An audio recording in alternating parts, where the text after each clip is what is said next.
सर्वप्रथम सर्वांना श्री स्वामी समर्थ. स्वामी महाराजांच्या कृपेने तुमच्या सर्व चांगल्या इच्छा पूर्ण होत ही स्वामींचरणी प्रार्थना करते आणि आजच्या व्हिडिओला सुरुवात करते. तर 30 मार्च 2025 रविवारपासून चैत्र नवरात्रीला प्रारंभ झालेला आहे. बघा, उद्या 2 एप्रिल श्री लक्ष्मी पंचमी आलेली आहे. 5वी माळ देखील आलेली आहे. आश्विन नवरात्री, चैत्र नवरात्री, तशा तर 4 नवरात्री येतात. 2 गुप्त नवरात्री आणि या 2 नवरात्रीत आपण आपल्या कुलदेवीची जागर करत असतो, तिची सेवा करत असतो.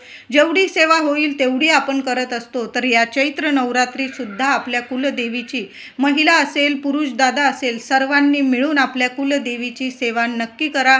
कायम आपल्याला तिचं रक्षण कवच मिळत असतो. मुलं शिक्षण करत असतील, नोकरी करत असतील, मुलं मोठी झालेली असेल, लग्न कार्य व्हायला त्रास होत असतील, संतान प्राप्ती होत नसेल, घरात पैसा यावा, प्रत्येक कामात यश मिळावं असं प्रत्येकाला वाटतं. यासाठी आपल्या कुलदेवीचा आशीर्वाद असणं खूप महत्त्वाचं आहे. तिचं जागृत स्वरूपात आपल्या घरात अस्तित्व असणं खूप महत्त्वाचं आहे. जर आपण चैत्र नवरात्रीत, अश्विन नवरात्रीत आपल्या कुलदेवीची सेवा केली तर कायम आपली कुलदेवी आपल्या घरात, आपल्या आजूबाजू जागृत स्वरूपात वास करत असते. तर या चैत्र नवरात्रीत एक वेळा का होईना आपल्या देवघरात बसून तुपाचा दिवा लावा आणि एक वेळा का होईना तुम्ही 7 दिवसांचं पारायण केलं दुर्गा सप्तशतीचं तरीही चालेल, किंवा तुम्ही 1 दिवसीय केलं दुर्गा सप्तशतीचा पाठ, एक तरी पाठ नक्की करायचा आहे. नाहीच जमलं, 1 माळ नवार्णव मंत्राची तरी रोज, महिला असतील पुरुष असेल, आपण स्वामींची जशी सेवा करतो त्याचबरोबर 1 माळ नवार्णव मंत्राची घ्या. या 9 दिवसात तरी ही सेवा नक्की करायची आहे. तसं तर रोजच आपण नवार्णव मंत्राची 1 माळ घ्यायला हवी, किंवा आपल्या कुलदेवीचा जो मंत्र जपत असाल तुम्ही, ओम कुलदेवताय नमः, ओम कुलदेवताय नमः, या मंत्राची 1 माळ घ्या. बघा, देवी आई इतकी प्रसन्न होते. छोट्या छोट्या सेवेने सुद्धा आपली देवी आई खूप मोठी प्रसन्न होते आपल्यावर आणि आपल्या इच्छा ताबडतोब पूर्ण करत असते. म्हणून तिची सेवा अजिबात चुकवू नका. दुर्गा सप्तशतीचा पाठ करा. त्याचबरोबर देवी आईला कुंकुमार्चनची सेवा करायची आहे. रोज झालं तर रोज कुंकुमार्चन करा. 11 वेळा करा, 21 वेळा करा. देवी आईच्या पायापासून डोक्यापर्यंत तुमच्या देवी आईचा मंत्र जपा, किंवा ओम श्रीम नमः, ओम कुलदेवताय नमः. देवी आईला कुंकुमार्चन ही सेवा खूप प्रिय आहे. उद्या बघा, लक्ष्मी पंचमी आलेली आहे. आपल्या घरात, तुमच्या घरात श्रीयंत्र असेल, देवी लक्ष्मीची मूर्ती असेल, छान अशी पंचामृताने, कारण तुम्ही जर घटी बसवले नसतील देव, तर तुम्ही देवी आईच्या श्रीयंत्राला किंवा देवी आईच्या मूर्तीला छान असा दुधाने, पंचामृताने अभिषेक घाला. नंतर स्वच्छ मूर्ती, पाण्याने स्वच्छ अभिषेक घाला. स्वच्छ मूर्ती पुसून आसनास्त करा. तांदळाच्या राशीवर आसनास्त करा आणि देवी आईला उद्या पायापासून डोक्यापर्यंत कुंकुमार्चनची सेवा करा. जास्त करायची असेल तुम्हाला 21 वेळा, 51 वेळा, 108 वेळा, जास्त जेवढ्या वेळा कुंकुमार्चनची सेवा द्यायची असेल ना, खूप छान दिवस आहे. 6 एप्रिलपर्यंत, रामनवमीपर्यंत सगळेच छान दिवस आहे. पण उद्या लक्ष्मी पंचमी आलेली आहे, 5वी माळ आलेली आहे. देवी आईला कुंकुमार्चनची सेवा नक्की द्यायची आहे. त्याचबरोबर 4 एप्रिलला सप्तमीसुद्धा आलेली आहे. त्या दिवशी शुक्रवार आहे. त्या दिवशीसुद्धा तुम्ही देवी आईला कुंकुमार्चनची सेवा करू शकता. 5 एप्रिलला बघा, दुर्गाष्टमी आलेली आहे. सोन्याहून पिवळा छानच दिवस आहे. तसे सगळेच छान दिवस आहे. पण तुम्हाला सप्तमी, अष्टमी या दिवशी देवी आईची सेवा करायची असेल, तुम्ही तेव्हा पण करू शकता. देवी आईला कुंकुमार्चनची सेवा करा. देवी आईला 21 लवंग अर्पण करायचं आहे. तुम्हाला 16 वेळा महालक्ष्मी अष्टकाचा पाठ करायचा आहे. 21 लवंग उजव्या हातात घ्यायचे आहे तुम्हाला आणि 16 वेळा महालक्ष्मी अष्टकाचा पाठ पठण करायचा आहे. तुपाचा दिवा लावून द्या. आसनास्त व्हा देवी लक्ष्मी समोर आणि तुम्हाला 16 वेळा झाला, 16 वेळा करा. लहान लेकरं असतील 8 वेळा तरी नक्की करा. महालक्ष्मी अष्टकाचा पाठ करा आणि देवी आईला त्या 21 लवंग अर्पण करायचे आहे. दुसऱ्या दिवशी तुम्ही रामनवमीला जरी त्या लवंग काढून घेतल्या आणि एखाद्या लाल किंवा पिवळ्या कपड्यात त्या लवंग नीट बांधून घ्या आणि आपल्या तिजोरीत ठेवा. बघा, पैशाला कशाला कमी राहणार नाही. तुमच्या घरात कधी पैसा नाही अशा गोष्टी तुमच्या घरात कधी घडणार नाही. बघा, या लवंगांची सेवा माता लक्ष्मीला द्या आणि नंतर त्या लवंगा तिजोरीत ठेवा किंवा तुमच्या कपाटात ठेवा. जिथं तुम्ही धन ठेवता, पैसा ठेवतात, जिथं तुमचा म्हणजे कष्टाचा पैसा येतो तो तुम्ही तिथं ठेवतात, तिथं आपल्याला या लवंगा ठेवायच्या आहे. बघा, कष्टाला फळ मिळायला लागेल, भरभरून लाभ होतील तुम्हाला, चांगल्या चांगल्या मार्गाने पैसा यायला लागेल तुम्हाला. कुणी म्हणजे तुमच्याकडून पैसा घेतलेला आहे ते देत नाही, असे लोकसुद्धा तुमचा पैसा परत करतील. अशी ही सेवा आहे चैत्र नवरात्रीत. कुठल्याही दिवशी केली ना ही सेवा. उद्या बघा लक्ष्मी पंचमी आलेली आहे, बुधवार आहे, श्री लक्ष्मी पंचमीचा खूप सुंदर दिवस आहे. शुक्रवार आलेला आहे, सप्तमी आलेली आहे आणि शनिवारी 5 एप्रिलला दुर्गाष्टमी. तुम्ही कुठल्याही दिवशी ही सेवा करू शकता, पण श्री रामनवमीला चैत्र नवरात्रीच्या समाप्तीच्या दिवशी तुम्हाला त्या लवंगा काढून घ्यायच्या आहे. देवी लक्ष्मीला प्रार्थना करायची आहे, हे देवी लक्ष्मी, माझ्या घरात तू अखंड वास कर, माझ्या घराची, कुटुंबाची, लेकराबाळांची भरभरून प्रगती कर, माझ्या घरात कशाला कमी पडू देऊ नको, अखंड लक्ष्मी नारायण कृपा करा, असं बोलून तुम्हाला त्या लवंगा आपल्या कपाटात तिजोरीत ठेवायच्या आहे. पॉकेटमध्ये ठेवू नका. आपण बाहेर जातो, आपले कधी पण 4 दिवसात वगैरे हात लागतात. त्या लवंगा नीट जपून ठेवायच्या आहे. देवी आईचा आशीर्वाद आहे. लवंगांची सेवा नक्की करा महिलांनो, सोनेरी अनुभव येतील तुम्हाला. तर सोडत नाही तशी आपली कुलदेवी कायम पाठीशी राहते, रक्षण करती राहते. तिचा घरावर जर अखंड आशीर्वाद असेल, त्या घरात कशाला कमी पडत नाही. मोठ्या मोठ्या इच्छा आपोआप पूर्ण व्हायला लागतात. कष्ट तर आपण घेतो, पण काही वेळा काय होतं ना, कष्ट घेऊन सुद्धा फळ मिळत नाही, नशिबाला दैवी साथ मिळत नाही. जर आपली कुलदेवी प्रसन्न असेल तर नक्कीच आपलं नशीब साथ देऊ लागतं आणि मोठमोठे दैवी चमत्कार होऊ लागतात. म्हणून या नवरात्रीत आपल्या कुलदेवीची सेवा नक्की करायची आहे. तुम्ही उद्या अर्पण करा, परवा अर्पण करा, शुक्रवारी किंवा दुर्गाष्टमीला, कोणत्याही दिवस शुभच आहे. नवरात्रीचे 9 दिवस शुभच असतात. तुमच्या देवी आईला तुम्हाला जेव्हा पानाचा विडा अर्पण करायचा ना, देवी आई खाऊच्या पानांनी खूप प्रसन्न होते. बघा, आपण तुळजापूरला पण बघतो, देवी आईला शृंगार करताना पण विड्याची पानं खूप प्रसन्न करतात, शांत करतात. देवी आईला विड्याची पानं शांतता आणतात, घरात सुख समृद्धी खेचून आणतात. म्हणून विड्याच्या पानाची ही सेवा नक्की करा. गोड पानाचा विडा तुम्ही घरात बनवला किंवा बाहेरून विकत आणला, त्या पानटपरीत जर गेला तुम्ही, तर सांगा देवी आईला गोड पानाचा विडा करून द्या. छान असा छोटा का होईना गोड पानाचा विडा तयार करून देतील ते. किंवा तुम्ही घरी जरी गोड पानाचा विडा तयार केला किंवा कांडून तांबूल तयार केला तुम्ही, अतिशय उत्तम. बघा, तुम्हाला तांबूलची रेसिपी पण यूट्यूबवर मिळून जाईल. तांबूल तयार करा आणि आपल्या कुलदेवीला एखाद्या वाटीत प्रसाद दाखवायचा आहे. नंतर तो प्रसाद घरातल्या सर्वांनी खायचा आहे. सकाळी नैवेद्य दाखवला तांबूलचा, तर तुम्ही संध्याकाळी सर्वांनी प्रसाद स्वरूप खायचा आहे. संध्याकाळी दाखवलं तर रात्री जेवणानंतर तुम्ही तो तांबूल किंवा पानाचा विडा प्रसाद स्वरूप खाल्ला, पती पत्नीने खाल्ला, मुलांना पण दिला, काही हरकत नाही. पण गोड पानाचा विडा आपल्या कुलदेवीच्या चरणी या नवरात्रीत नक्की अर्पण करा. बघा, 5 एप्रिलपर्यंत दुर्गाष्टमी आलेली आहे. त्या दिवसापर्यंत जरी अर्पण केला तुम्ही तरीही चालेल, पण नक्की अर्पण करा आणि नंतर तो प्रसाद स्वरूप खायचा आहे. त्याचबरोबर महिला असेल, पुरुष असेल, सर्वांनी एक उपाय करायचा आहे. हा उपाय तुम्ही घरीसुद्धा करू शकता किंवा मंदिरात केला तर अतिशय उत्तम. बघा, मुलं शिक्षण करता बाहेर गावी राहतात किंवा मुलांना नोकरीविषयी काही चिंता असेल किंवा तुमच्या घरात मुलगी असेल, मुलगा असेल, लग्न कार्यात काहीतरी अडथळे येत असेल, कुंडलीत जमत नाही, बघून जाता पण तिकडून होकार काही येत नाही, काही ना काही अडचणी येतात लग्न कार्यात किंवा संतान प्राप्ती होत नाही. 5 वर्ष होऊन गेले, 7 वर्ष होऊन गेले, तुम्ही वाट बघत आहात, संतान प्राप्ती होत नाही किंवा पैसा येतो, अगदी लाखोने येतो, पण तसाच निघून जातो. आरोग्य घरात नीट राहत नाही, आरोग्य नीट नसेल तर येतो पैसा आणि जातो दवाखान्यात. अशा गोष्टीसुद्धा काही घरांमध्ये घडतात. तर सुंदर उपाय सांगत आहे, सर्वांनी करा. तुम्हाला लागणार आहे 1 खाऊचं पान, 1 विड्याचं पान, जास्त काही नाही लागणार तुम्हाला.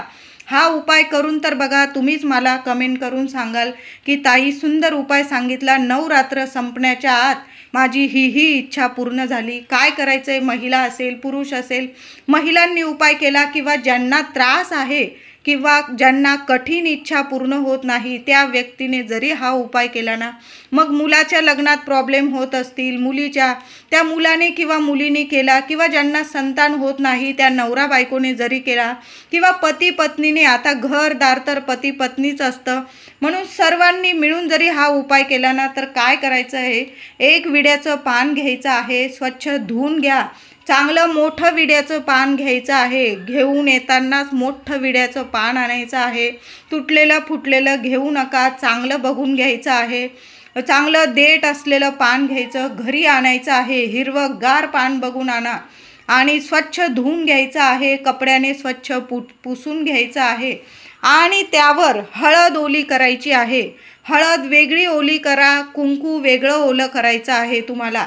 आणि पहिलं स्वस्तिक तुम्हाला हळदीने काढायचं आहे आणि दुसरं स्वस्तिक तुम्हाला त्या पानावर आधी हळदीने पिवळं स्वस्तिक काढायचं, वरती खाली आपल्याला कुंकवाने स्वस्तिक काढायचं आहे. छान स्वस्तिक काढा आणि त्या पानाची तुम्हाला पूजा करायची आहे. उपाय जर घरी करत असाल तर आधी स्वस्तिक काढून घ्या. दोन्ही स्वस्तिक काढायचं, एक हळदीने आणि एक कुंकवाने, आणि देवी आईच्या फोटोसमोर किंवा टाक असेल तिथं ते पान ठेवायचं आहे तुम्हाला. आणि त्या पानाची तुम्हाला हळद कुंकू फुलं वाहून पूजा करायची आहे. आणि चांगल्या मुठभर अक्षता त्या पानावर आधी तुम्हाला मुठभर अक्षता तुमच्या उजव्या हातात घ्यायच्या आहे आणि तुमची जी इच्छा असेल, मग लग्न कार्याविषयी असू दे, नोकरीविषयी, संतानविषयी, पैसा, आरोग्य, सर्व जी इच्छा असेल ती त्या अक्षता मुठभर अक्षता हातात घेऊन बोलायचं आहे तुम्हाला. आणि त्या अक्षता त्या हळदीच्या स्वस्तिकवर आणि कुंकवाच्या स्वस्तिकवर थोड्या थोड्या टाकून द्यायच्या आहे. आणि त्यावर तुम्हाला एक एक रुपयाचं नाणं ठेवायचं आहे. 1 रुपयाचं नाणं हळदीच्या स्वस्तिकवर ठेवा, 1 रुपयाचं नाणं तुम्हाला तुमच्या कुंकवाच्या स्वस्तिकवर ठेवायचं आहे. आणि देवी आईला प्रार्थना करून घ्यायची आहे, देवी आई माझी ही इच्छा पूर्ण कर. मी तुझी विड्याच्या पानाची ही सेवा केलेली आहे, माझी सेवा कबूल करून घे आणि माझी इच्छा पूर्ण कर. असं बोलून तुम्हाला ते विड्याचं पान देवी आईच्या चरणी अर्पण करायचं आहे. तुम्ही जर ही सेवा मंदिरात करत असाल तर तिथं सुद्धा पान घेऊन जायचं आहे, बरोबर हळदी कुंकू ओलं करून घेऊन जा.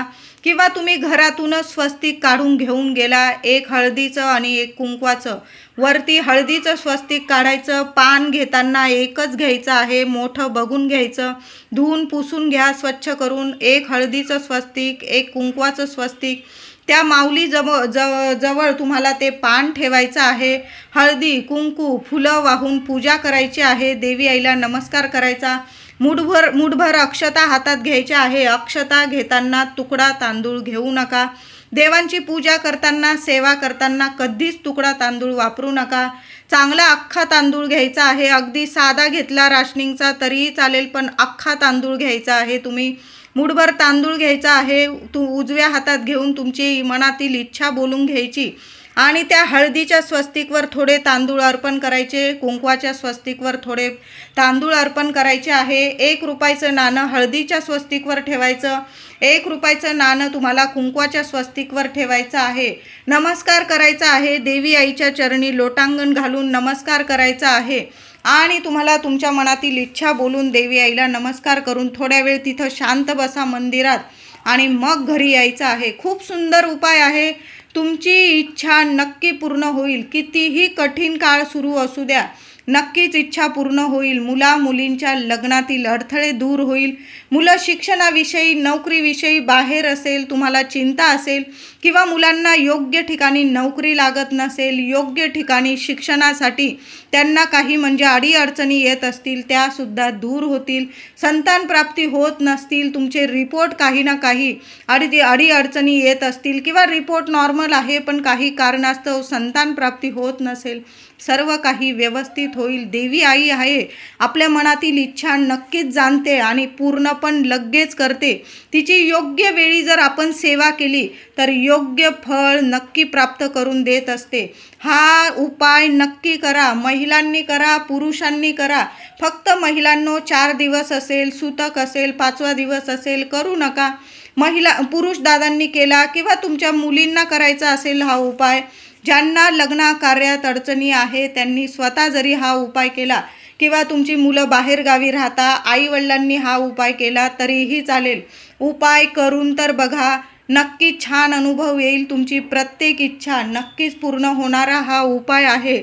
नवरात्रीचे 9 दिवस आहे। आई आपल्याला खाली हात कधीच ठेवत नाही, तिच्या भक्तांच्या मनोकामना नक्कीच पूर्ण करते। त्याचबरोबर मंदिरात गेला तर तिथं देवी आईची ओटी वगैरे भरून द्या, एखादा दिवा लावून द्या, काहीतरी फळं वगैरे नेलं असेल किंवा काहीतरी गोडाधोडाचा नैवेद्य केला असेल तुम्ही घरातून घेऊन, तिथं देवी आईला नैवेद्य दाखवा, प्रसाद स्वरूप वाटायचा आहे। उद्या श्री लक्ष्मी पंचमी आहे। महिलांनो छान अशी खिरीचा नैवेद्य बनवा, त्यात थोडेसे मखाने टाका, 2-4 धागे केसरचे टाका, देवी लक्ष्मीला हा नैवेद्य दाखवा, आपल्या कुलदेवीला हा नैवेद्य दाखवा, घरातील लेकरा बाळांना हा प्रसाद स्वरूप नैवेद्य द्यायचा आहे। बघा, खूप सुंदर अनुभव येईल। यामुळे सुद्धा देवी आई खिरीच्या नैवेद्याने खूप प्रसन्न होते। तुम्ही उद्यासुद्धा हा खिरीचा नैवेद्य बनवू शकता किंवा शुक्रवार आलेला आहे, 4 एप्रिलला सप्तमी आलेली आहे, 5 एप्रिलला अष्टमी आहे, कधी पण एक दिवस का होईना देवी आईला खिरीचा नैवेद्य जरूर दाखवायचा आहे आणि लहान लहान लेकरांना चमचा भर का होईना खिरीचा प्रसाद स्वरूप नक्की द्यायचा आहे। मुलं खुश होतील आणि भरभरून आशीर्वाद आपल्याला मिळणार आहे। त्याचबरोबर चैत्र नवरात्रीचे दिवस संपण्याच्या आत, चैत्र नवरात्री संपण्याच्या आत आपल्याला आपल्या कुलदेवी आईची ओटीसुद्धा भरायची आहे। आपल्या कुलदेवीची सर्वात प्रभावी सेवा म्हटली ना, तशा तर सर्वच सेवा प्रभावी आहे, पण आपल्या कुलदेवीचा मान पान करणं खूप महत्त्वाचं असतं। या चैत्र नवरात्रीत तुम्हाला जर मूळ स्थानी जाणं झालं तुमच्या कुलदेवी आईच्या, तर तिची संपूर्ण ओटी भरा, तिचा मानपान करा, तिला गोडाधोडाचा नैवेद्य दाखवा, सहकुटुंब सहपरिवार जाऊन तिचं दर्शन नक्की घ्या। आता प्रत्येकाला जमेल असं नाही, मग काय करायचं महिलांनो, तुम्ही घरी जरी ओटी भरली ना देवी आईची तरीही चालेल। घरच्या घरी सुद्धा आपण आपल्या कुलस्वामिनीचा मानपान करू शकतो। तर म्हणेल छान साडी चोळी घेऊन या, छान अशी काठापदराची जरीची काठाची साडी घेऊन या देवी आईसाठी। लाल, पिवळा, नारंगी, तुम्हाला हिरवा, जो रंग आवडत असेल ना तो रंग, त्या रंगाची साडी आपल्या देवी आईसाठी घेऊन या। नारळ, साज शृंगाराचं सामान, वेणी, फणी, सगळं म्हणजे जे आपण वापरतो ना, साज शृंगार करतो महिला आपण, तसंच आपल्या देवी आईच्या ओटीत सुद्धा सर्व साहित्य असणं खूप महत्त्वाचं आहे। 5 फळं ठेवा, वेणी, फणी, नारळ, खण, साडी, साज शृंगाराचं साहित्य आणि त्या ओटीत आपल्याला एक वस्तू म्हणजे गोड पानाचा विडा, त्यात सुद्धा एक गोड पानाचा विडा तुम्हाला ठेवायचा आहे, नक्की ठेवा। बघा, देवी आई यामुळे खूप प्रसन्न होते, हाच तर तिचा खरा मानपान असतो। चैत्र नवरात्री, अश्विन नवरात्रीत जर आपण आपल्या कुलदेवी आईची ओटी भरली नाही, मूळ स्थानी जाता येत, आपण जेव्हा तुम्ही सहकुटुंब सहपरिवार जात असाल तेव्हा तर भरायचीच आहे ओटी, पण आपण चैत्र नवरात्रीत, अश्विन नवरात्रीत सुद्धा न विसरता तिचा मानपान जर केला तर देवी आई आपल्याला कधीच विसरत नाही, प्रत्येक क्षणी धावून येते आणि आपली मोठमोठी इच्छा पूर्ण करते।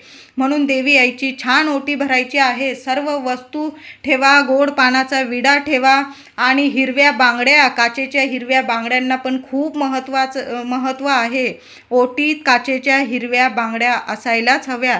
छान अशी ताटात ओटी काढून घ्यायची आहे, साडी ठेवायची, खण ठेवायचा, नारळ ठेवायचा, 5 मूठ तांदूळ ठेवायचे आहे, 5 मूठ तांदूळ, अख्खे तांदूळ, देवी आईची सेवा करताना अख्खे तांदूळ घ्या, 5 मुठी तांदूळ ठेवायचे आहे, सगळं साज शृंगाराचं साहित्य ठेवायचं, काचेच्या हिरव्या बांगड्या, वेणी वगैरे सर्व ठेवायचं, गजरा आणलेला असेल, फुलं आणलेली असेल, नीट ठेवायचं आहे आणि ते ताट आपल्या हृदयाशी लावायचं आहे। तुम्हाला जी इच्छा असेल ना, देवी आई मी तुझी आज घरच्या घरी ओटी भरत आहे, कबूल करून घे, तुझा मानपान करत आहे, माझी ही इच्छा पूर्ण कर, लेकरा बाळांचं रक्षण कर, कुटुंबाची भरभराट कर, अखंड लक्ष्मी माझ्या घरात नांदू दे, कुलदेवी आई तुझा अखंड आशीर्वाद आमच्या घरादारावर, कुटुंबावर, लेकरा बाळांवर राहू दे।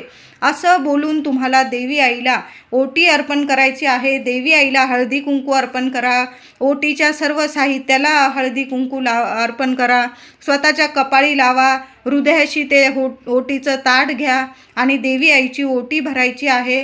नंतर ते ओटीचं सामान तुम्ही वापरलं किंवा देवी मंदिरात जरी ठेवून आला तरीही चालेल। एखादी सवाशीण स्त्री असेल तिला दिलं ते ओटीचं साहित्य तरीही चालेल, पण अशा पद्धतीने तुम्हाला 5 एप्रिलपर्यंत आपल्या कुलदेवी आईची ओटी भरायची आहे। नक्की ओटी भरा, खणा नारळाची भरा, साडी चोळीची भरा, पण नक्की देवी आईचा मानपान नक्की करा। ओटीचं साहित्य तुम्ही स्वतः वापरलं महिलांनो, काही हरकत नाही। आपली देवी आई आहे, तिची ओटी भरलेलं तिचं प्रसाद स्वरूप जर आपण सर्व साहित्य वापरलं काही हरकत नाही।